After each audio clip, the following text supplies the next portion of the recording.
presentes, Señor, que ellos, Señor, atesoren tu palabra, Señor, que ellos estén atentos a todas ellas y que escuchen el mensaje de tu palabra en esta mañana, para que salgan, Señor, con tu palabra en sus corazones y ella produzca el fruto que se requiere. Te lo ruego en el nombre de Jesús. Amén. Tomen asiento, hermanos.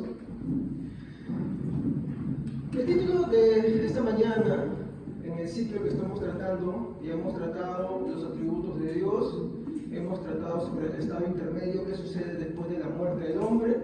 Ahora estamos tratando sobre el tema, qué le sucede a aquellos que no están bajo el amparo de Dios, y para eso estamos tratando el tema del ciclo del infierno. Entonces, por favor, ¿pueden entregar a mi esposa? Gracias.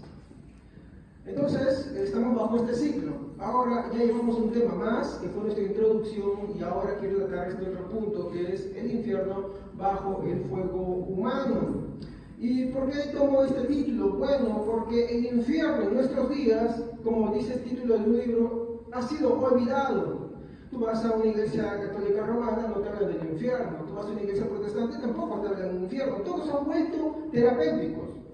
Me causó gran tristeza en las últimas veces que se eligieron presidentes y fueron a una iglesia protestante, y todo fue un halago y consejitos para acá y consejitos. Dije, ¿qué diferencia hay con la iglesia católica romana, que hace lo mismo? ¿Dónde está Cristo acá? ¿Dónde está la exposición de sus palabras, de las verdades?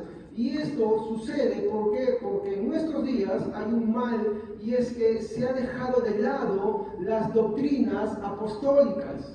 Cuando nosotros recitamos el credo de los apóstoles, una de las secciones dice que creemos también, ¿qué cosa? ¿En qué?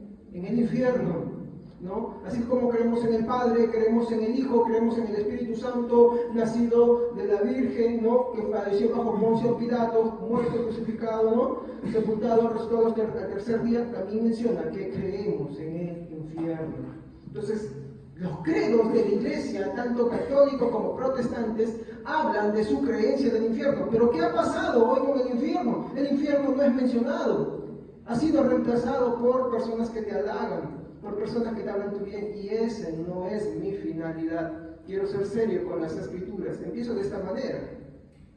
Entonces, el título de esta mañana se llama El infierno bajo fuego humano.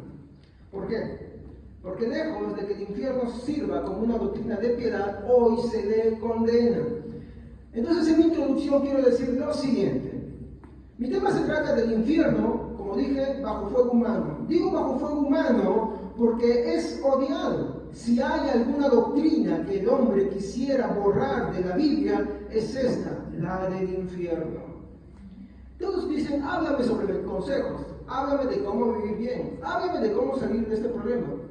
Pero no entienden que su mayor problema, como dice Hebreos en el capítulo 2, no, su mayor problema no es lo que está acá, su mayor problema es Dios. Dios es un Dios de amor, Dios es un Dios misericordioso, Dios es un Dios santo, Dios es un Dios justo, Dios es un Dios que también tiene ira.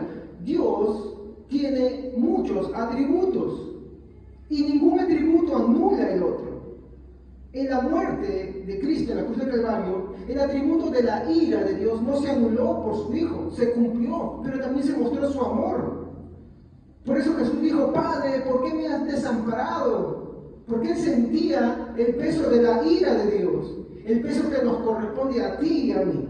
Entonces, si yo no estoy bajo el amparo de Cristo, quien sufrió la ira del infierno por mí, yo le voy a tener que pagar. El problema es que yo no puedo pagarla. Porque la ofensa contra un Dios que es eterno no puede ser pagada por un ser humano finito. Y ahí está el gran problema.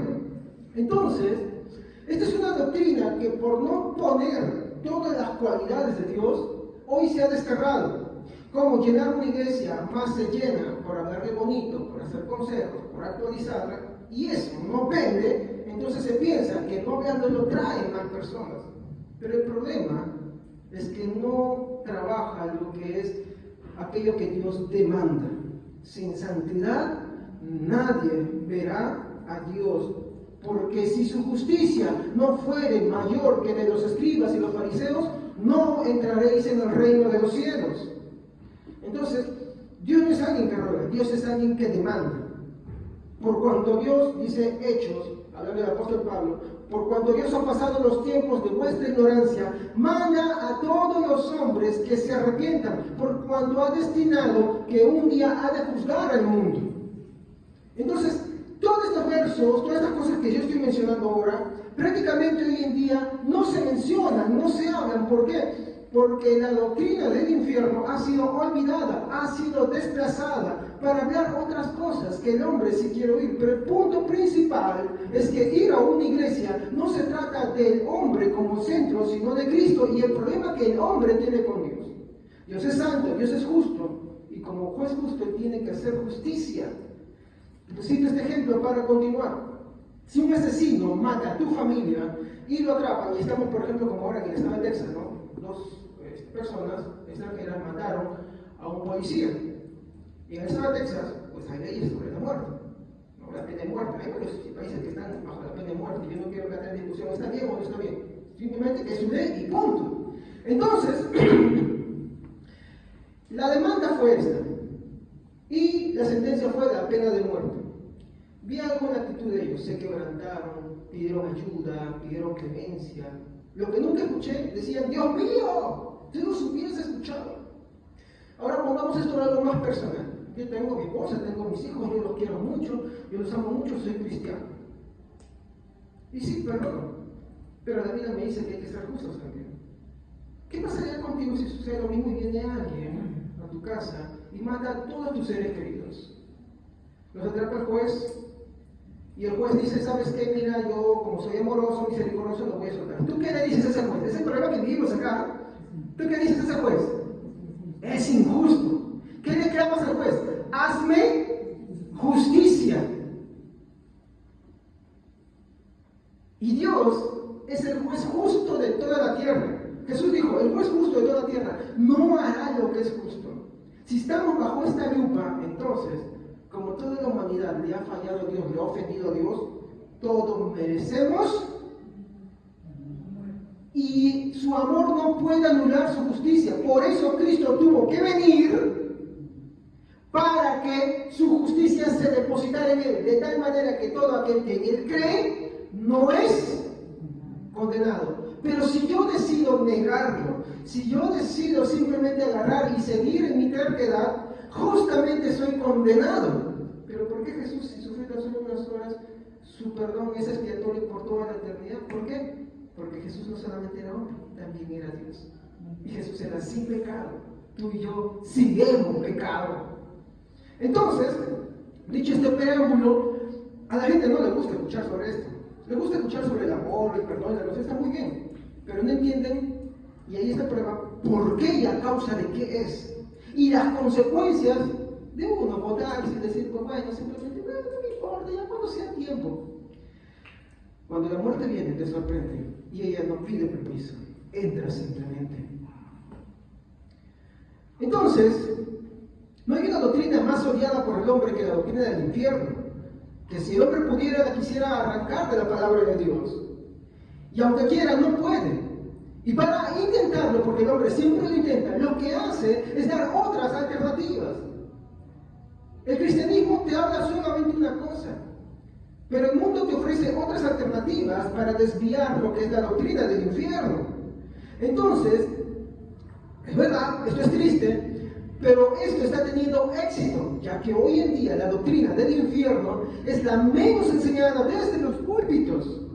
Hoy no se habla. Pregúntese usted, ¿hace cuánto tiempo no escucha hablar del infierno? ¿Hace cuánto tiempo no escucha hablar sobre la justa ira de Dios, sobre su santidad, sobre que Él también, como decía, hablamos la semana pasada del sermón de Jonathan Edwards, cuando la historia de la cristiandad de los Estados Unidos vivía una vida inmoral, los cristianos iban a la iglesia pero practicaban el pecado, y Él dio su sermón, pecadores en las manos de un Dios airado. Eso produjo el gran despertar, después de lo cual se produjo la independencia de los Estados Unidos.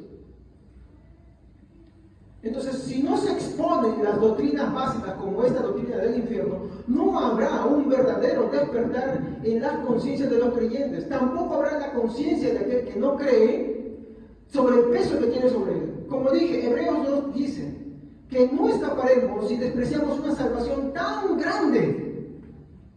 ¿Cómo no escaparemos. ¿Es posible escapar de Dios? El salmista David decía, no, es imposible. Si yo hiciere mi estrado en los cielos, ahí estás tú. Si fuera lo profundo de la tierra, ahí también estás tú. Entonces no hay forma. Existe el hecho de querer obnubilarse, de querer no ver la realidad, de enajenarse de la realidad, pero eso no va a cambiar. Pero existen los intentos. Estos intentos, tristemente, ya no solamente provienen del mundo incrédulo, ahora también provienen de quienes se supone que tienen que pastorear a la ley del Señor. Desde diferentes congregaciones, ya sean católicas romanas, ortodoxas, metodistas, presbiterianas, reformadas, pentecostales, hoy ya no se habla de la doctrina del infierno. Pero esto es algo que la Biblia ya decía. Esto es la muestra que el ministerio de la iniquidad ya está presente en la iglesia y la está devorando con su apostasía. También son indicios de que Cristo puede venir en cualquier momento. Según de Tesalonicenses 2:7, por favor.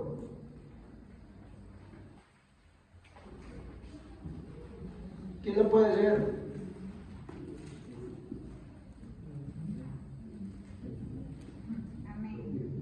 Porque ya está en acción el misterio de la iniquidad, solo que hay quien al presente lo detiene, hasta que él a su vez sea quitado del medio. ¿Sabe qué es el ministerio de la iniquidad? Se llama la apostasía. ¿Sabe qué es la apostasía? Apostasía es la palabra apostatar, que quiere decir dejar. ¿Qué quiere decir? Cuando yo dejo las bases que el cristianismo me enseña, lo que estoy haciendo es apostatar. Una idea más clara por esto, por ejemplo, a ver, yo creo que Cristo murió por mis pecados. Si yo de pronto digo, no, Cristo no murió por mis pecados, a eso se le llama apostatar, porque has abandonado el eje principal del cristianismo. La misma cosa sucede con el tema del infierno. Cuando la apostasía consume la enseñanza de la iglesia, se le conoce como iniquidad. ¿Ok? Entonces, paso a explicar mis 3 puntos de esta mañana. El primero es, si Dios quiere llegar hasta el tercero, pero el primero es este que viene acá atrás, que lo he puesto de esta manera. En primer lugar, odio a la doctrina del infierno. Quiero tratar de ser breve en esta parte, ayúdenme por favor con los textos, ¿ya? Pero quiero especificar algunas cosas acá. En primer lugar, el odio hacia el justo juicio de Dios es la característica principal de Satanás. Tanto él y sus demonios aborrecen, por lo tanto ellos no pueden ni quieren arrepentirse. ¿Tú ves que la Biblia habla que Satanás se arrepiente? No, él hace el mal. Teme a Dios. La Biblia dice, hablando de Santiago 2:18, los demonios creen, pero tiemblan ante la presencia de Dios. Cuando Jesús apareció, dice que cuando había algún endemoniado, iba a sus pies y le decía, Señor, ¿has venido a atormentarnos antes de tiempo? Alguno le dijo, Señor, ten misericordia. No, porque ¿cuál es la causa? Es que ellos odian, voy a ponerlo con rojo, ellos odian la justicia de Dios. Y tanto es su odio a la justicia de Dios que la aborrecen. Por eso no hay arrepentimiento. Satanás no puede ni quiere arrepentirse. No lo va a hacer. Está en su naturaleza caída. La misma que muchas personas hay que viven hasta el final de sus vidas y viven contentos con su pecado. Ellos no piensan que, ellos dicen, bueno, mientras que yo no le haga daño a esa persona, yo no le haga daño a otra persona, pero tú olvidas de alguien a quien sí le has ofendido y gravemente, es Dios. El primer mandamiento no te ruega, no te suplica, te exige, amarás al Señor tu Dios con todo tu corazón, con toda tu mente, con toda tu alma y con todo tu ser. Si ustedes ven ese mandamiento, en algún lugar dice, el Señor te aconseja. O en mi texto dice de repente, bueno, mira, el consejo para ti hoy es que este momento no lo tomas como opción. O por favor, ámalo. ¿Ustedes ven que la Biblia dice esto? ¿En algún momento en mi texto menciona eso? No. De hecho, ese es el primer mandamiento. ¿Qué es un mandamiento? Es un mandato. Aquellos que son militares, que han servido, yo he servido, por ejemplo, y yo no me voy a atrever a decir a mi superior, ¿saben por qué me mandas esto? Aquellos que son policías militares saben que la orden del superior es una orden. se cumple, no se cuestiona, ¿sí o no? Se ejecuta. Muy bien, en esto que Dios está demandando a través de Moisés al pueblo, Él no está rogando, Él no está suplicando, Él está mandando. ¿Y qué demanda al hombre? Que lo ame, pero que lo ame ¿cómo? Con todo su ser, con todo su pensamiento, con todo su corazón, con toda su existencia. Pero, ¿lo hace el hombre? Ahí está el quebrantamiento del primer mandamiento. ¿Qué vamos a decir de los 10? Pues, los perros de los otros 9 que le siguen. Porque son 10. ¿Qué vamos a decir de los otros 9? Ahí está el primer quebrantamiento. Por lo tanto, Dios, que es justo, tiene que castigar. ¿Por qué? ¿Es mi dueño? Sí, es tu dueño, es que Él es tu creador. Él es el que te lo dio todo. No, pero mi vida ha sido difícil. El que nuestra vida sea difícil, el que vivamos una u otra situación, no tiene que ver nada con el hecho de que Dios te haya dado la vida. Mi vida tampoco ha sido fácil, pero yo entiendo que si Dios no hubiera puesto todas esas cosas difíciles en mi vida, las situaciones que no me hubiera gustado vivir, yo no hubiera llegado a este punto, en el cual el Señor condujo todas las cosas para que pudiera conocer de su palabra y procediera al arrepentimiento. Pero la rebeldía está cuando uno dice, bueno, Dios no existe, para mí no existe. ¿Por qué? Porque si Él existiera no hubiera permitido que me pasen estas cosas. ¿Perdón? Ya veremos eso más adelante. Ahorita no. Continuamos. A ver. Entonces, esta es su naturaleza. Ve el justo juicio de Dios y lo aborrece y lo desprecia. Pero Satanás no está solo, sino que como un mal perdedor, quiere que todos pierdan con él, arrastrándolos a cuanto pueda al lugar final, que es el infierno. De hecho, cuando Jesús aparece en el capítulo 25 de Mateo, dice a los de su izquierda, apartaos de mí, malditos, al fuego eterno, preparado para el diablo y para sus ángeles. Ahí manda al hombre, también, al hombre que no quiere arrepentirse, al hombre que le rebelde, que le da la espalda. Bien, ya mencioné un mandamiento, si me pusieras poner los demás, caemos todos. Por eso, la única salida es Jesucristo. Como dije, Satanás no está solo. Y él no quiere irse solo. Él se va con sus ángeles caídos, es decir, los demonios. Pero también él tiene discípulos. Y estos discípulos son aquellos que están en contra del Evangelio. Son aquellos que predican un anti-evangelio. ¿Y qué es ese anti-evangelio? No es otra cosa más que el odio al infierno. Pero ¿cómo lo predican? Porque ellos nos andan diciendo, oye, ¿sabes qué? Odiamos al infierno y por eso no odiamos esta enseñanza que Jesús dijo. Voy a aclarar algo. ¿Quién más habló del infierno? Fue Jesús. Quiero hacerles unas preguntas. Bueno, una pregunta. ¿Quiénes son los discípulos que enseñan el odio al infierno? Me refiero a discípulos no de Jesús, sino de Satanás. Jesús le dijo a los fariseos, vosotros sois de vuestro padre el diablo, porque ustedes me quieren matar. Y Satanás es homicida desde el principio. Todo aquel que practica el pecado es del diablo, su padre. Bueno, la respuesta está en esto. Son todos los teólogos liberales que, al igual que... Perdón, no veo un ratito, discúlpame. Ahora sí. Estos son los teólogos liberales que, al igual que Satanás, toman la Biblia de forma maliciosa, tomando partes convenientes para afirmar lo que ellos dicen. Y en segundo lugar, ¿cómo lo hacen? ¿No? Bueno, atacando ciertos puntos. ¿Cómo ellos afirman su odio del infierno? ¿Qué ellos atacan? Primero, atacan a la misma Biblia. Atacan lo que es la infalibilidad bíblica. Disculpe, se me trabó la lengua ahí. ¿Y qué es, o mejor dicho, otro nombre, la inerrancia bíblica? Que es una doctrina también. La inerrancia bíblica es la enseñanza que nos dice que la Biblia no te lleva a errores, que la Biblia no contiene errores. Pero ¿qué hacen los teólogos liberales? Agarran y dicen, no, sí, la Biblia tiene errores. Te dicen también, no es la voz de Dios. Entonces, como no es la voz de Dios porque tiene errores, hay que interpretarlas bajo la razón humana, bajo mi propia deducción. Entonces empieza, bueno, yo creo que esto es así, yo creo que esto es así, ¿no? Algunas cosas no creo que sean inspiradas por Dios, porque ¿cómo puede ser posible que esto diga acá? Entonces, como para ellos ya la Biblia no es la palabra de Dios, no es la voz de Dios, sino que es la razón humana la que tiene que interpretar la Biblia, ¿ellos qué hacen? Si algo no cuadra con mi razón, si algo no está de acuerdo con lo que yo pienso, yo imagino, entonces no vale, no cuadra. Entonces, ellos dicen una palabra, hay que desmitificar la Biblia. Entonces el infierno es un mito. Y hay muchas iglesias que te lo predican así. Hay que desmitificarlo. Otra palabra que usan ahí, hay que deconstruir la palabra de Dios.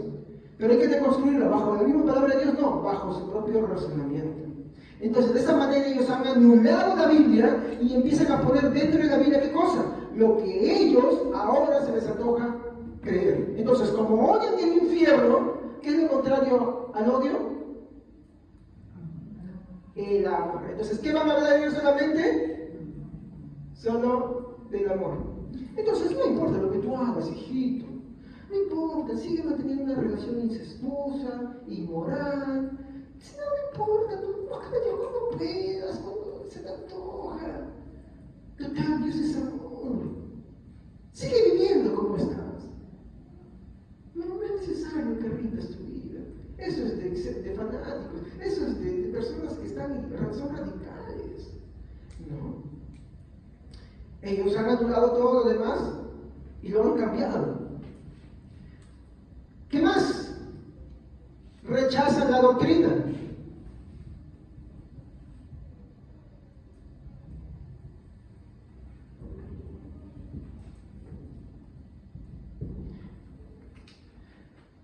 ¿Cuántos conocen el credo apostólico? No es invención católica romana, por si acaso. ¿Han escuchado sobre el credo? Ellos rechazan credos, confesiones, etc. ¿Por qué? Porque no les beneficia. ¿Por qué? Porque el credo para nosotros es doctrina. ¿Qué haga el credo? Que Dios es Padre, que Jesús es su Hijo, que también es Dios, que el Espíritu Santo también es Dios. Pero hay quienes dicen, no, Jesús no es Dios, Jesús es un ángel, es un ser creado. ¿No? Y tú te vas dando cuenta. ¿Por qué hacen esto? ¿Por qué desechan los credos? ¿Por qué desechan las confesiones? Porque ellos quieren poner sus propias ideas. Y al sacar todo eso, cualquier cosa es posible. Ahora mis sueños son palabras de Dios. Ahora lo que se me ocurre es palabra de Dios. Y no lo que ella dice, no lo que ella enseña. Y son justamente las iglesias las que nunca te van a hablar del infierno.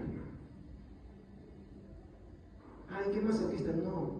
A ver, ¿alguna vez tu padre te ha corregido? ¿Alguna vez tu padre te ha dicho, después de que te ha dado tantas advertencias, te dice, mira hijo, si tú vuelves a hacer esto, aunque me duele, te voy a tener que dar, te voy a tener que castigar? El padre o la madre que en verdad ama a su hijo, ¿lo hace por masoquista? ¿O por qué lo hace? ¿Por qué no quiere tu mal? Esto es como decir, no mamá, ¿sabes qué? Yo quiero meter la mano en 220, o sea, la corriente, quiero meter la lengua ahí. Y él dice, no lo hagas. No, yo sé lo que hago, me gusta. No lo hagas. Y me ve, mira, si sigues haciendo eso, no te cae. Esa advertencia, y pongámoslo así, esa amenaza, ¿es porque el padre o la madre es masoquista, es un malvado? ¿O porque busca salvarte de algo? Yo siempre lo cuento, en mi época de chiquillo, en la época de los PlayStation, Super Nintendo, que sí soy viejo, hermanos. Yo me recuerdo que me faltaba el colegio, 3 meses. Y ya la primera vez, mi papá me habló de buena manera, mira, hijo, esto, aquello, lo otro. ¿Y tú qué crees? Me llevó olímpicamente. Me salté otro mes y de pronto cuando estaba al colegio, Javier nunca iba. ¿Qué hizo mi padre? Dirigido por Dios y por su Espíritu Santo, me dio una buena zurra llamada 3 puntas. Tal vez ya no era por temor a mi padre, tal vez no era por temor a Dios, era por temor a 3 puntas, pero ya no me fui más a él, a recuperar el año, a ponerme a estudiar. Hacerse Dios, te pierde porque es bueno. Pero inevitablemente cuando tú te vas a una feria también te la tienes que dar.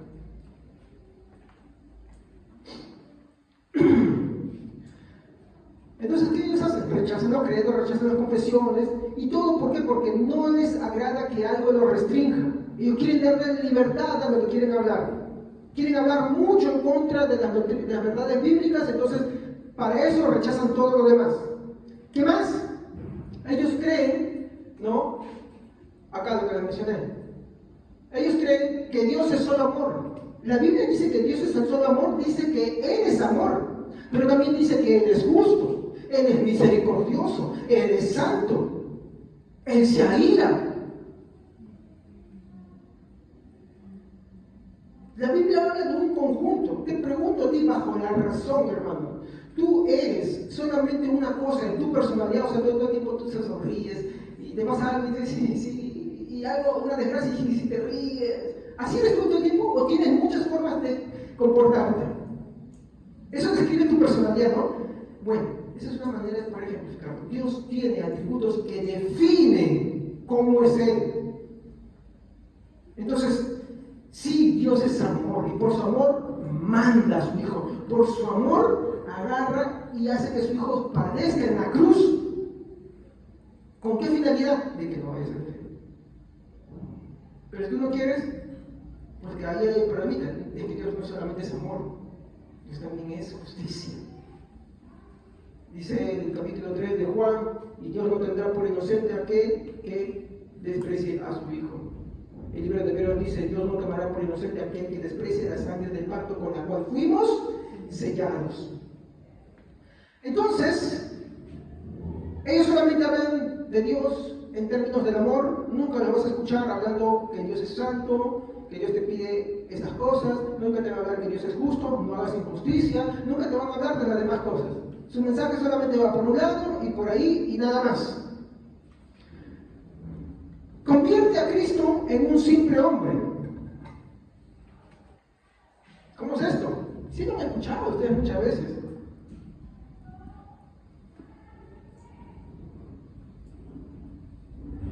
A ver, hay algo dentro de los credos que es importante.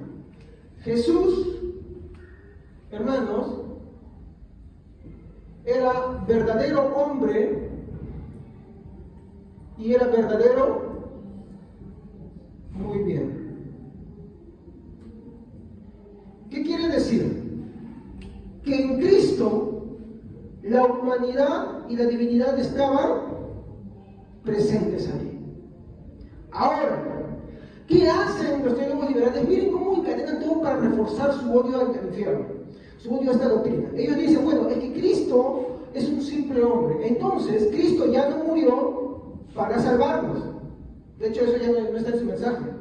Sino que Cristo murió como ejemplo. Entonces, así como Cristo vivió, tú también puedes hacerlo. Tú también vives así. Y no entienden que sin la gracia de Dios ellos no pueden nada. A ver, decía el día viernes un ejemplo.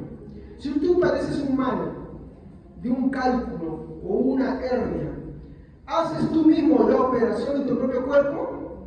¿O un médico ajeno a ti tiene que hacerlo?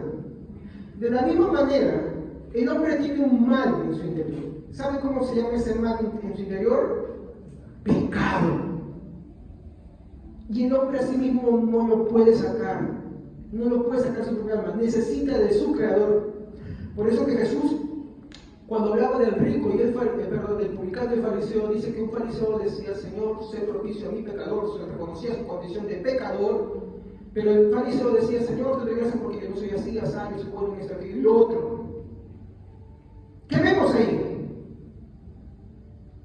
Que el publicano, reconocía su condición de pecador y pedía la ayuda de Dios. Entonces, ¿qué hacen ellos? Ellos agarran y te empiezan a hablar de Cristo, ya no como tu Salvador, sino como un ejemplo. Entonces, todo lo demás que Cristo dijo, ya no. Cristo Ya no resucitó. Él resucitó en el corazón de los apóstoles. Ha resucitado en tu corazón. En realidad es amor. Así te lo dicen. Entonces empiezan a dar unos cambios terribles con la finalidad de reforzar todas sus ideas. Esto último, su sermón no ofende al hombre natural. Yo voy a ser bien sincero. En las predicaciones, hermano, que se dan en una iglesia, esta no busca caerle bien a las personas. ¿Por qué? Porque un predicador, de forma correcta, te va a hablar siempre de Dios, de cómo es Él, y te va a mostrar cómo es Él en todo su esplendor, pero también te va a mostrar al hombre cómo es. Y cuando nosotros vemos esta diferencia que existe entre un Dios santo, justo y el hombre pecador, obvio que al hombre no le va a gustar. ¿Por qué? Porque si el hombre practica el pecado no le va a agradar, porque la Biblia dice, por tu pecado morirás. Si no te arrepientes, vas a ser condenado. Cristo murió para que no seas condenado. Lo rechazas, doblemente eres condenado por Él. Entonces, ese mensaje no agrada a los hombres. Entonces hoy, para llenar las iglesias, existe un mensaje bonito, agradable, terapéutico, 5 pasos para el éxito, para que tú te sientas bien. A Cristo no te lo mencionaron en la Biblia como un puente para sus ideas, pero no te hablan de Dios. Entonces, todo es una cadena de cosas para reforzar algo más. Bueno, si Dios es solamente amor, la Biblia se equivoca porque el infierno es un mito, Jesús no murió en realidad, Él resucitó solamente en tu corazón, Él no se sacrificó al mundo, sino que Él es un ejemplo, por lo tanto el infierno también me vale, porque es un mito, la Biblia se equivoca, Jesús no era Dios, Él se equivocó como puede haber esas cosas, entonces todo es un vínculo. Y al final, tiran abajo lo que es la doctrina del infierno. Sermones como, tú eres un campeón, tú eres un grande, tú eres un exitoso. Así se llena. Tengo unas palabras para esto dichas por Jesús. Mateo 7:15, por favor.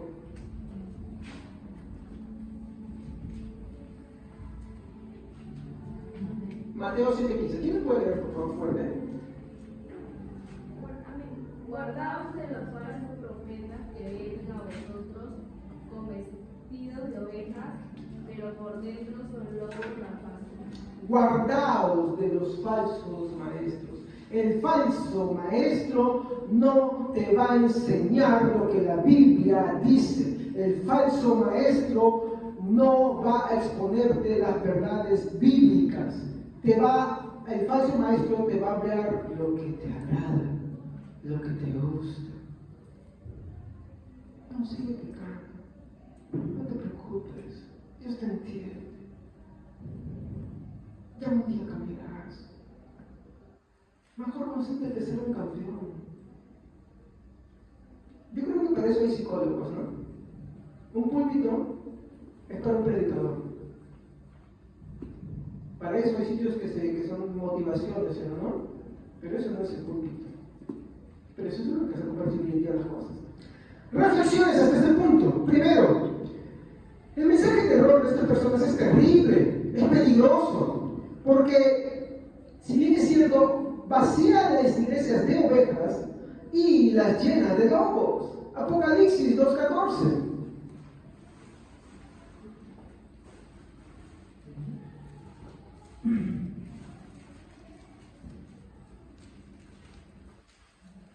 Pero tengo unas pocas cosas contra ti, que tienes ahí a los que retienen la doctrina de Balaam, que enseñaba a Balac a poner tropiezo ante los hijos de Israel, a comer de cosas sacrificadas a los ídolos y a cometer fornicación.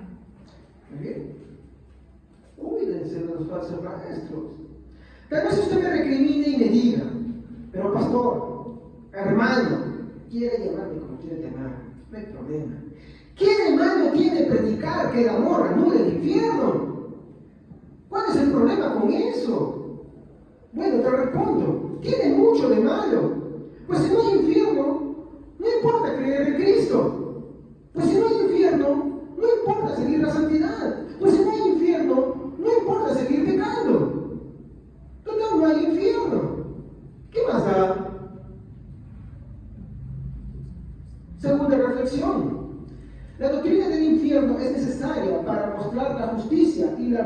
de Dios. Quiero que tome atención a este texto que lo voy a citar más adelante en otros sermones, lo voy a mencionar y lo voy a explicar, o solamente lo voy a mencionar.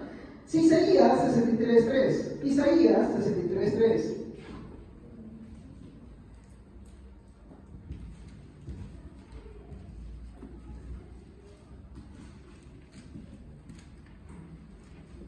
Amén. Estaba pensando en el lagar yo solo. No había nadie allí para ayudarme. En mi enojo he pisado a mis enemigos como si fueran puros. En mi furia he pisado a mis adversarios, tu sangre me manchó a la ropa. Muy bien. Ese texto que Isaías está hablando, hermanos, no lo está hablando a título de una persona. Él está hablando del día de la justicia de Dios. Y nótese estas partes, porque estos son textos que los que no les gusta esta doctrina del infierno nunca te la van a ver, y saben que casi nunca la han leído. Isaías 63.3. Mire cómo está expresado acá, otra vez. He pisado yo solo el lagar, y de los pueblos nadie había conmigo. Los pisé con mi ira y los hollé con mi furor, y su sangre salpicó mis vestidos y manché todas mis ropas. Usted dirá, no, pastor, está hablando de una persona. Bueno, vamos a ir a otro texto para poder entender y saber de quién se trata esta persona. Porque muchos usan el término de Cristo solamente para hablar en términos de amor, pero no bajo el otro término que también está escrito ahí. Y vamos a Apocalipsis capítulo 19-15 y vamos a ver la sinergia que está entre los dos, el vínculo que está entre ellos. Y vamos a ver quién está presente ahí. Apocalipsis capítulo 19, versículo 15.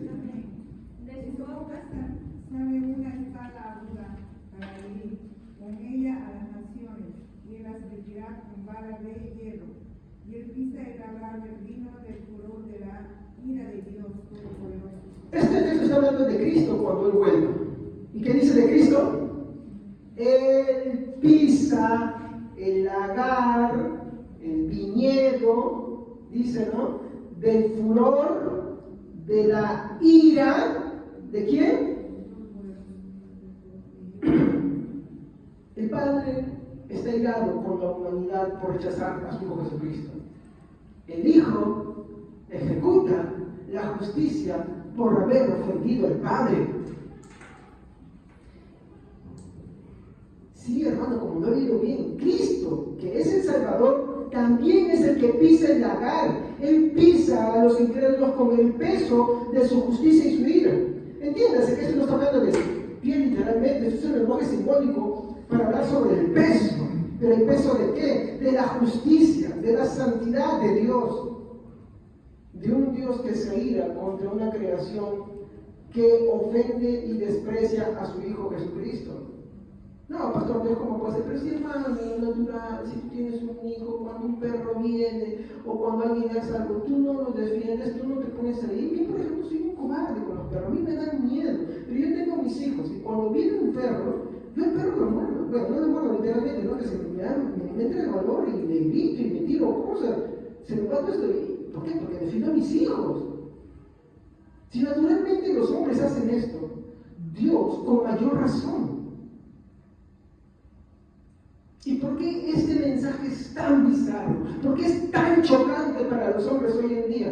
Porque el infierno ha sido olvidado. Los hombres que tienen picazón por oír lo que les gustan van a donde les agrada que les digan, tú eres bueno, tú eres esto. No un lugar donde que ellos les dicen, mira, Dios demanda esto de ti y el único que te lo va a dar es Él mismo. Tienes que arrepentirte. Tu vida tiene que ir creciendo en Cristo. Como leíamos el día viernes, ¿no? Y yo aún así me gastaré por amor de quién? De Cristo. Muy bien, continuamos. Tercera reflexión. Esta doctrina es útil para hacer reflexionar a los tercos de corazón que no quieren arrepentirse. Hechos capítulo 17, versículo 30-31.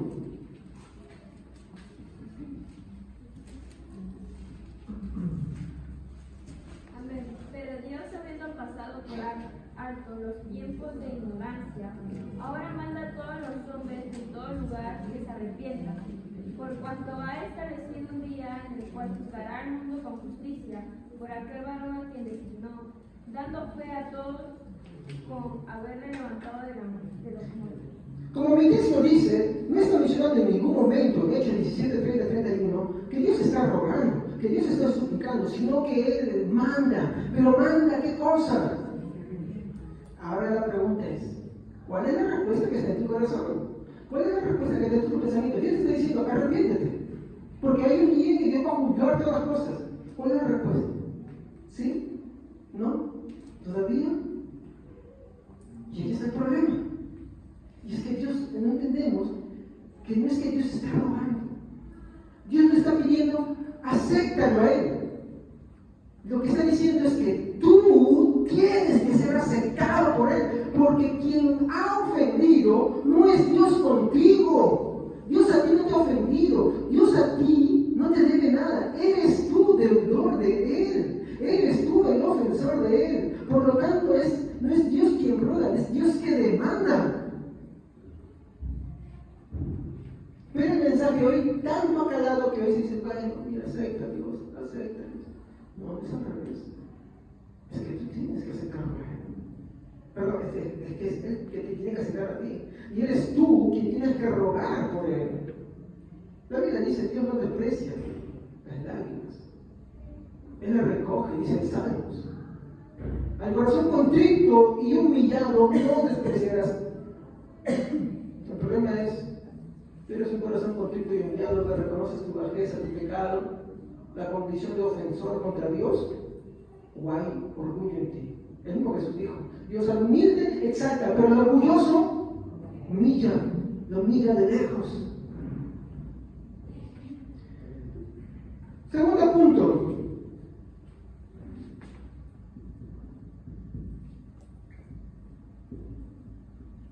Esquivando el infierno. Voy a citar un texto, a ver si me ayudan, por favor. Hechos, capítulo 20, versículo 29.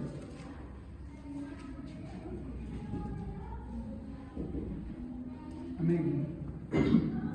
Porque yo sé que después de mi partida estarán en medio de vosotros los rapaces que no perdonarán al rebaño. Yo sé que después de mi partida, el apóstol Pablo está escribiendo, después de mi partida vendrán de forma encubierta nuevos rapaces que no perdonarán al rebaño. O sea que está diciendo personas que aparentan ser cristianos, pero no lo son. ¿Y cómo se les va a reconocer? ¿Han escuchado alguna vez la fábula de Esopo del lobo que se disfraza de oveja? Para meterse en el redil de las ovejas, ¿qué hace? Toma la piel de una oveja, ¿no? Pero ¿cuál es el problemita? Que por más que se disfrace de oveja, siempre se te veía bravo y los hocicos, ¿no? Las orejas, ¿sí o no? Ese es el problema. Hay quienes aparentan ser cristianos, pero no lo son. ¿Y dónde está? El primer punto es su odio a la justicia de Dios. Mira, yo te voy a ser así sincero. Yo predico mucho del amor de Dios, pero así como amo el amor de Dios porque veo su misericordia en Él, también amo su justicia. Así como predico y me encanta la misericordia de Dios, porque si no estuviera yo acá, también amo su ira. Porque su ira lo que reivindica es su misericordia. Ambas cosas van de la mano. La una está estrechada con la otra y yo no puedo sacarlas. En primer lugar, bueno, voy a repetir por favor el texto. Por favor. Porque yo sé que después de mi partida entrarán en medio de vosotros los rapaces que no perdonarán al rebaño. En primer lugar, como dije, ya hemos hablado sobre el origen o el génesis de la negación del infierno. Y esto se encuentra en el odio, otra vez, hacia su justicia, mostrado a través del odio a la doctrina del infierno. El infierno, mi hermano, es la consumación de su justicia. Todo aquel que siempre se rebeló ante Dios irá inevitablemente al infierno. Todo aquel que despreció el Evangelio irá al infierno. ¿Qué es esto? El justo pago a la rebeldía del hombre. No es injusto, es justicia. Entonces, como ya dije, ¿no? Hemos hablado sobre el origen o génesis del problema del odio al infierno. Entonces, el odio a la doctrina del infierno va de la mano con qué hemos hablado, anulando, ¿qué cosa? Lo que la Biblia dice, o resignificándolo. ¿Qué más? Tomando solo lo que conviene, así como Satanás en la tentación con Jesús tomó algunos textos nada más del Antiguo Testamento, pero Jesús que le respondía de forma completa, ¿sí o no? Cuando le decía, no, mira, postrado, decía, tírate acá porque, ¿no? Dice, a tus ángeles mandará para que tu pie no tropiece en piedra alguna, escribió en los Salmos. Y Jesús le dice, ¿no has escuchado que no tentarás al Señor tu Dios? ¿Ah? Pues Satanás usa la Biblia también, y es obvio que sus emisarios también usan la Biblia, la usan. Por eso es importante que si ellos la usan, nosotros sepamos usarla mejor. Pablo le dice a Timoteo, preséntate como obrero aprobado que usa muy bien, que maneja muy bien la palabra de la verdad.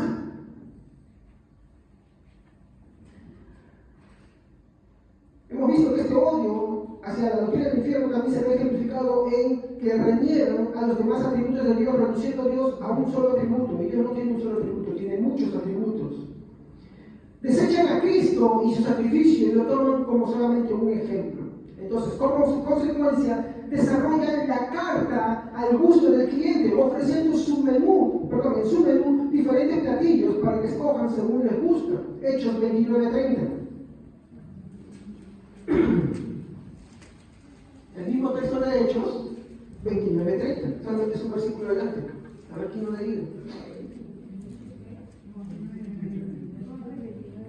20:30, yo me confundí, 20:30. Y de vosotros mismos se levantarán hombres que hablen cosas perversas para arrastrar tras sí a los discípulos. Muy bien. ¿Qué es un menú, hermanos? Cuando tú vas a un restaurante, te entregan la carta, ¿no? Y tú escoges, a ver, yo no soy fan de las beterragas, yo ya me reconcilié con las beterragas, ahora sí las como y con mayonesa más rico, ¿ya? Pero si tú me pones en el menú, oh, mira, jalea, y como me han dicho hace una semana que me han quitado todavía que he comido, pero que me encantaría. Entonces yo digo, bueno, voy a escoger lo que más me gusta, o un ceviche, o un arroz con pollo, no sé, lo que te gusta. Tú cuando vas a un restaurante, de la carta vas a tomar lo que te gusta o lo que no te gusta. Obvio, lo que te gusta, ¿no? Muy bien. Así, de esta misma manera, los emisarios de Satanás, aquellos falsos maestros, aquellos falsos discípulos, le ofrecen en este mundo la carta para negar las doctrinas bíblicas. Una de ellas es la doctrina del infierno. ¿Y cómo hacen? Ya que no pueden tapar el sol con un dedo, te ofrecen otras alternativas. ¿Cuáles serán esas alternativas entonces? ¿No? Vamos a ver lo que dice 2 de Timoteo, capítulo 4, versículo 3. ¿Cuáles son esos platillos?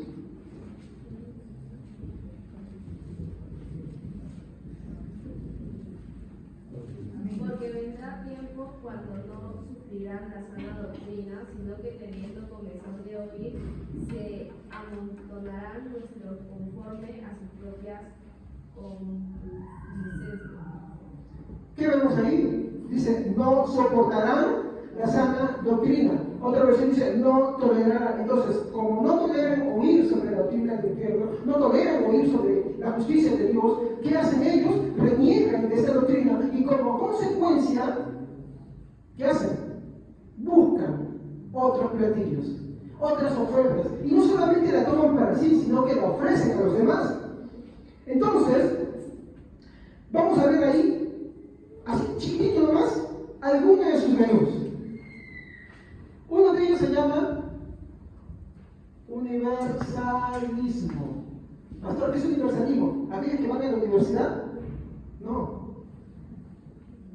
son los que van a la universidad, por si acaso. Universalismo quiere decir de todos. Entonces, ¿qué te dicen? No, mira, ¿sabes qué? No, la Biblia habla de un Dios de amor.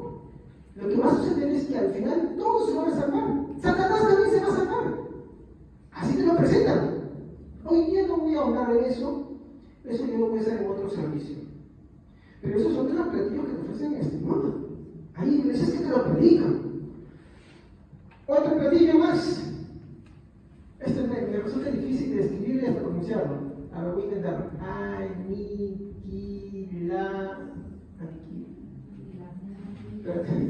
Sí, aniquilacionismo.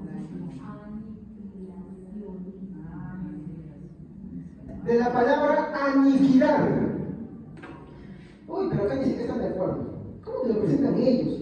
Unos dicen que cuando tú terminas tu vida, se acaba todo. Esos son algunos adventistas, porque entre ellos mismos también creen otras variaciones. Otros dicen, después de un sueño resucitarán para ser aniquilados. Testigos de Jehová, adventistas y muchos que se dicen ser cristianos. ¿Ya? No, mira, el infierno es parcial. ¿Sabes que el infierno está inactivo, pero en un momento va a volver a ser desactivo?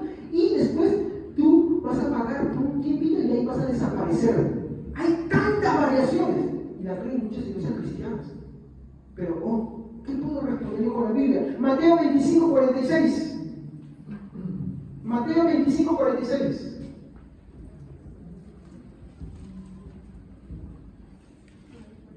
A ver quién lo puede leer. Mateo 25:46. E irán estos al castigo eterno y a lo justo de la vida eterna. ¿A qué dice? ¿Al castigo temporal? ¿A la desaparición absoluta? ¿Todos se van a salvar? ¿Qué dice? ¿Qué es eterno? Exacto. Eterno es eterno.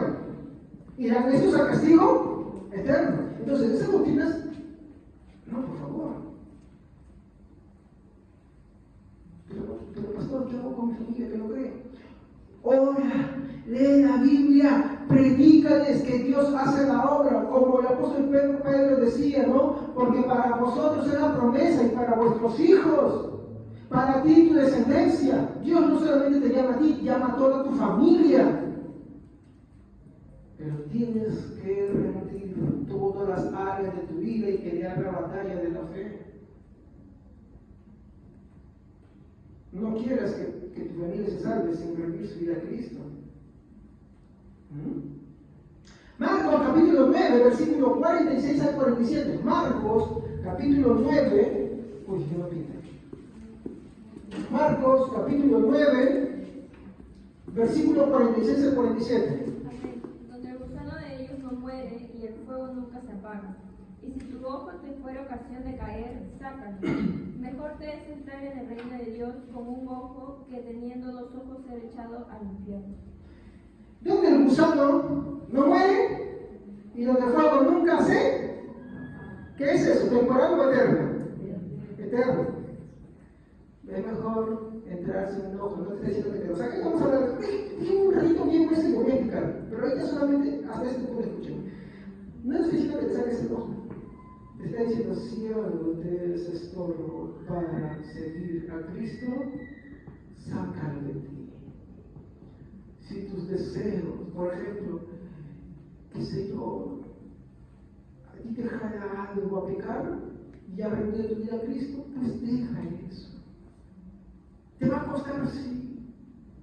Aléjate. Dice, es mejor entrar en el reino cojo, manco, ciego, que con todo ser echado.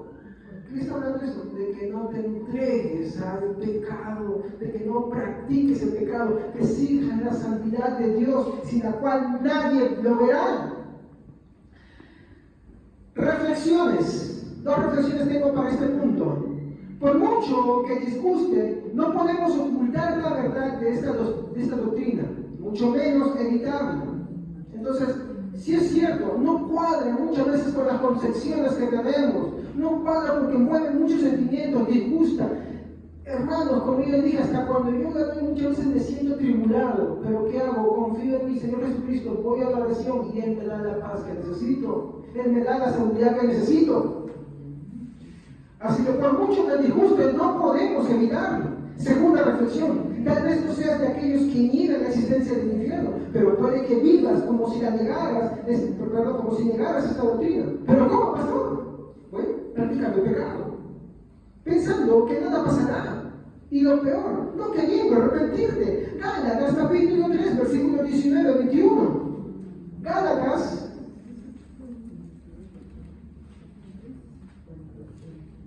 capítulo 3, versículo 19-21. Entonces, ¿para qué sirve la ley? 3:19.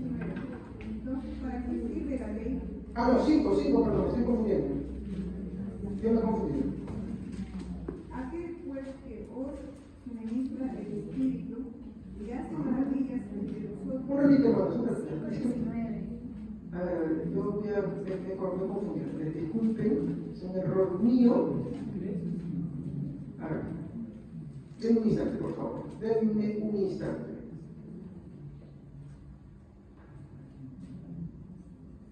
Ajá. 5:19 al 21. 5:19 al 21. Y manifiestas son las obras de la carne, que son adulterio, fornicación, inmundicia, lascivia, idolatría, hechicería, inamistades, pleitos, celos, iras, contiendas, disensiones, herejías, envidias, homicidios, borracherías, orgías y cosas semejantes a acerca de las cuales os amonesto, como ya os lo he dicho antes, que los que practican tales cosas no heredarán el reino de Dios. ¿Se han dado cuenta que de los que no van a heredar el reino de Dios habla de herejías?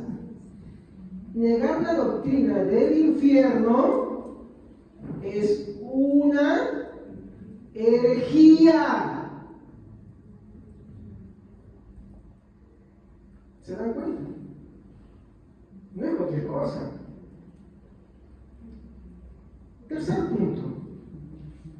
El último punto que quiero tratar en esta mañana.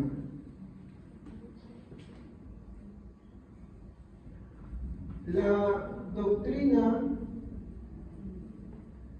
del infierno y Cristo. ¡Wow! Pastor, ¿qué es eso?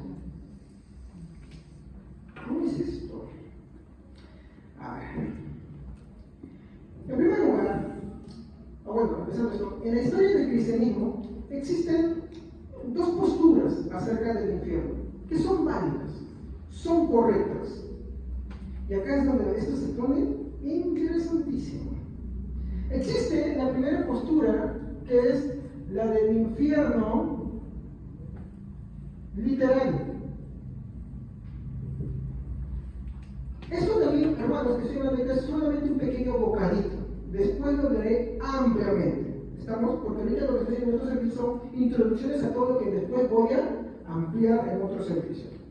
A ver, el infierno es literal. Esta forma de entender lo que hay en el infierno es de esta manera. Los elementos que muestra la Biblia, esos son tales los cuales hay en el infierno. O sea, que si la Biblia dice que hay un fuego eterno, entonces, ¿cómo imagino que será el infierno? Fuego, ¿sí o no? Pero la Biblia dice que ahí también hay gran oscuridad.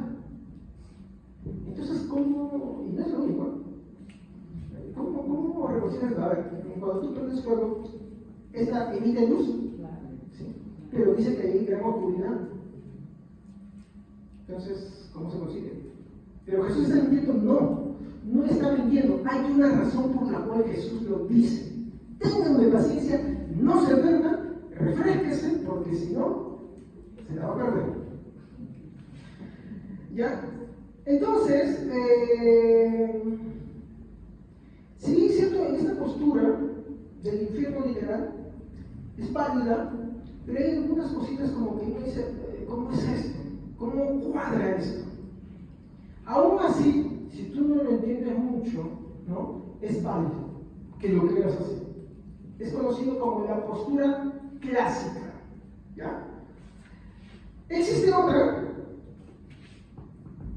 que es la del infierno simbólico. A ver. Sí. Simbólico. Muy bien. Voy a ser muy sincero. Yo soy en esta postura. Así que le pongo mi corazoncito ahí. No estoy diciendo que ustedes lo crean como yo, pero ambas posturas son válidas. Pero ahorita les voy a decir por qué yo me voy por esta postura. A ver. Planteemos esta pregunta. ¿Cuál es la función de un símbolo? ¿Qué representa un símbolo? A ver, alguna vez, en fiestas patrias, ¿qué símbolo se usa? ¿Y qué representa ese símbolo? Tu amor a tu patria. Es un símbolo que tiene una idea implícita, ¿sí, no? Muy bien. Es un símbolo visible, pero que apunta a otra cosa. ¿Ya? Muy bien. Entonces, la Biblia habla de ciertos tipos de lenguaje. Si diciendo la forma de que nosotros interpretamos es literal, ¿ya? Entendemos que en su interpretación literal, ¿no? Histórico-gramático, hay ciertas variaciones. Entonces, por ejemplo, vamos en el libro de los Salmos y encontramos un lenguaje poético. Vamos al libro de Apocalipsis y encontramos un lenguaje simbólico. Entonces, cuando la Biblia te está planteando todo ese panorama, debes entender de qué te está hablando. Téngame paciencia. En la Biblia, el lenguaje simbólico busca mostrar una semejanza entre una relación con lo que aquí se encuentra, ¿no? Y nosotros conocemos, con lo que está del otro lado que no conocemos. A ver, ¿nosotros conocemos lo que está del otro lado? No. Jesús sí. Por eso cuando Jesús hablaba del infierno, lo hablaba de tal manera que los que oyeran pudieran entender algo de lo que está allá. Vamos a tener unos ejemplos. Por ejemplo, no hablando del infierno, pero ahí, por ejemplo, Juan 3, 4. A ver, ¿quién lo puede? ¿Qué dice Juan, capítulo 3, versículo 3 al 4?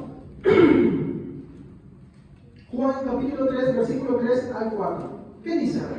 Jesús y le dijo, de cierto te digo, que el que no naciere de nuevo no puede ver el reino de Dios. Nicodemo le dijo, ¿cómo puede un hombre nacer siendo viejo? ¿Puede acaso entrar por segunda vez en el vientre de su madre y nacer? Muy bien. Jesús le está hablando a Nicodemo de forma simbólica o literal. Simbólica. Y Nicodemo, ¿cómo lo estaba entendiendo? ¿De forma simbólica o literal? Porque le dice, ¿cómo puedo yo meterme al vientre de mi madre siendo viejo? ¿No?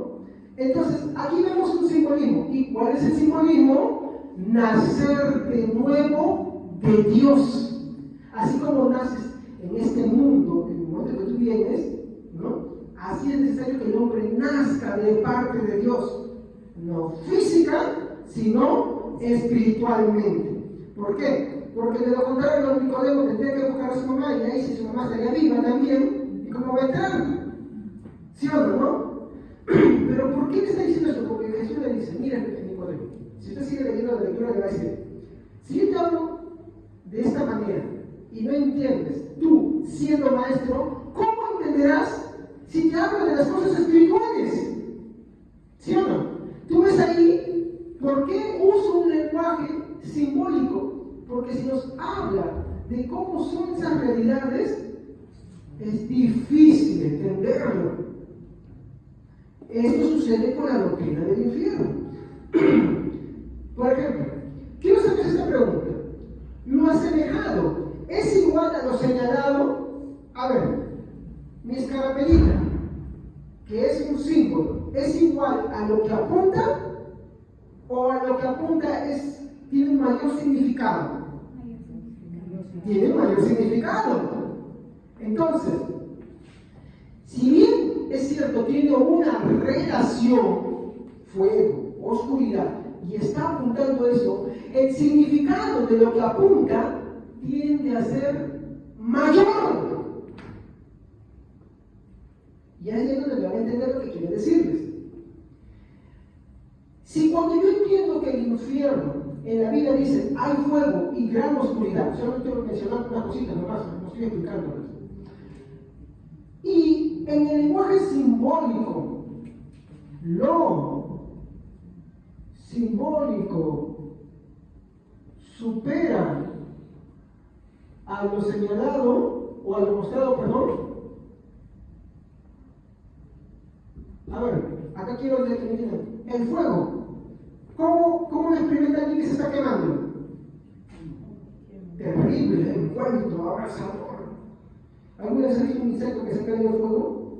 ¿Corre o se está abatido de tal manera que se contrae hasta ser consumido. Entonces quiere decir que en la interpretación simbólica el fuego es mucho más terrible. Habla de la ira arrolladora del Padre. Yo en eso decía que decía, ¿no? Y yo los piso, no hay nadie conmigo, ¿no? Su sangre salpica mi vestido. ¿Qué quiere decir? Que la ira de Dios, con todo el peso de su santidad, la que está abrumando al ser que está ahí, porque el lenguaje simbólico supera en mucho al que está siendo mostrado como ejemplo. En la oscuridad, ¿qué pasa en la oscuridad, por ejemplo? Y esto no es un caído nomás. Apagamos todo, un cuarto que tiene ventanas, ¿qué pasa? ¿Qué hay ahí? Caos, confusión, desesperación. El hombre, ¿de qué se goza en estos días? Así está joven, estoy con esta mujer, por aquí, por allá, hago lo que quiero, no me importa, papá, no me molestes, mamá, no me molestes, yo vivo la vida, déjame ser feliz, hago esto, hago lo otro. Disfruta tus sentidos, ¿sí o no? Quiere tener relaciones con una, con otra, sexo por acá, sexo por allá, le gusta la pasión, le gusta la diversión, le gusta todo eso, disfruta sus sentidos. ¿Y qué pasa si todo eso se es privado? ¿Qué le sucede al hombre? ¿Qué le pasa a un maratonista que queda inválido? ¿Para qué quiero vivir, ¿sí o no? ¿Qué pasa? Que depende de la vista de todos sus trabajos, de sus cosas, y se queda ciego. Muchos ni quieren vivir. El infierno es una privación de todo eso, pero de una manera abrumadora. Así como en la oscuridad hay algunos que experimentan el terror de la oscuridad, pues el simbolismo de esa gran oscuridad es mucho mayor. ¿A qué conclusión llegamos? ¿Ah? Por ejemplo, acá hay un ejemplito, antes de decirlo, Juan 10:9. Otro ejemplo de lenguaje simbólico, Juan 10:9.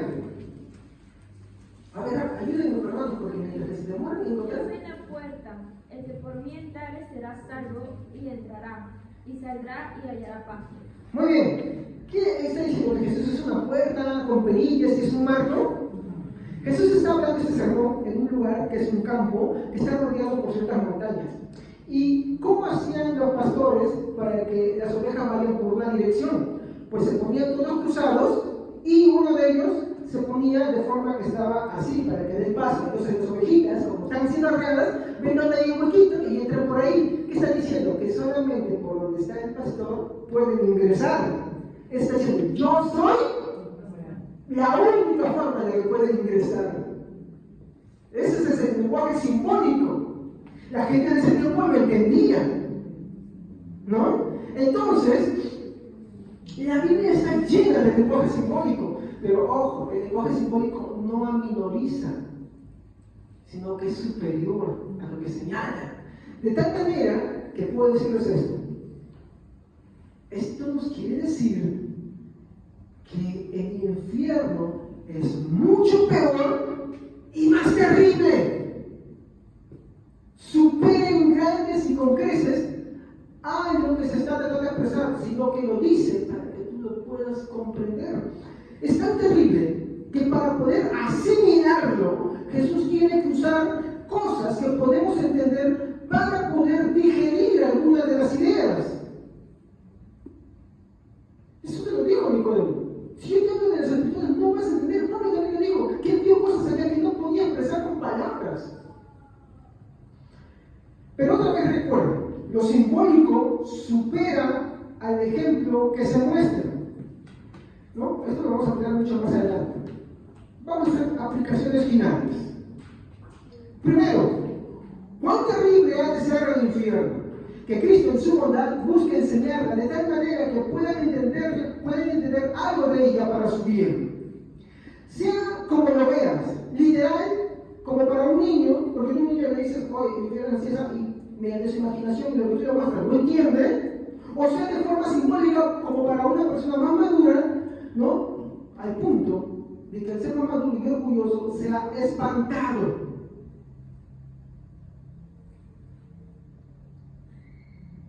Entonces, concluyo esto. ¿Cuán terribles, sea literal o sea simbólico, igual son terribles. Son terribles. Entonces, acá viene mi aplicación para las vidas de cada uno de los que en esta mañana me escuchan. No la deseches porque no cuadre con tu forma de vivir. Míralo más bien como el lenguaje de un padre amoroso que te advierte y te amenaza para que no lo sufras. Pero tristemente los hijos, ¿cómo lo ven? Tú eres malo, tú no me quieres, y eso que demuestra la necedad y lo tontos que muchas veces somos los seres humanos ante un Dios tan bondadoso. No maduramos de la infancia y seguimos diciendo, Padre, porque tú me prohíbes ir a la fiesta, porque tú me prohíbes esto, aquello, otro, tú eres malo. Y así creces. Igual empiezas a creer que Dios es así. Te estás equivocando.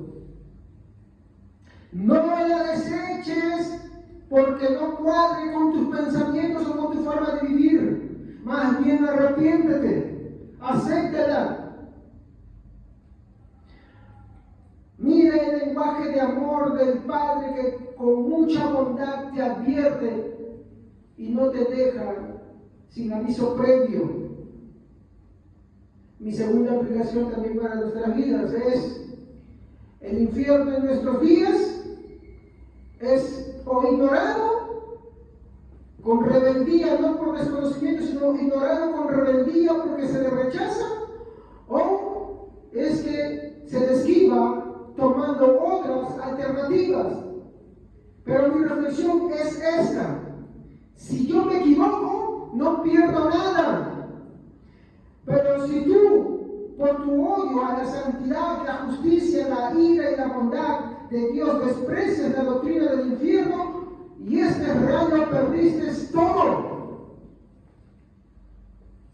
Porque recuerda, no se trata de letras que digan simplemente desprecio la doctrina del infierno, no. Sino que lo que sucede es que la desprecias porque no amas la santidad de Dios, porque no amas que Dios sea justo, porque piensas que tú eres justo y eres injusto. No amas eso, y atrás se esconde el pretexto del desprecio a Jesucristo. No lo hagas. Espero que me puedas atender, tu joven, tu hermano, hermana que me escuchas.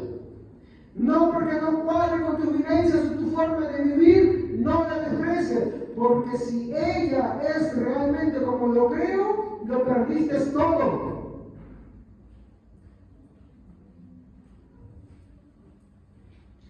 Si lo que digo es cierto, al morir tendré tranquilidad.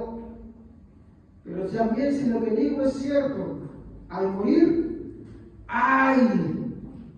¡Ay de ti! ¡Ay por los siglos de los siglos!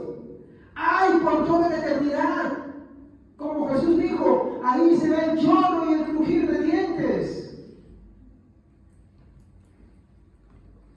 ¡Qué terrible será el infierno! Génesis 19, 17.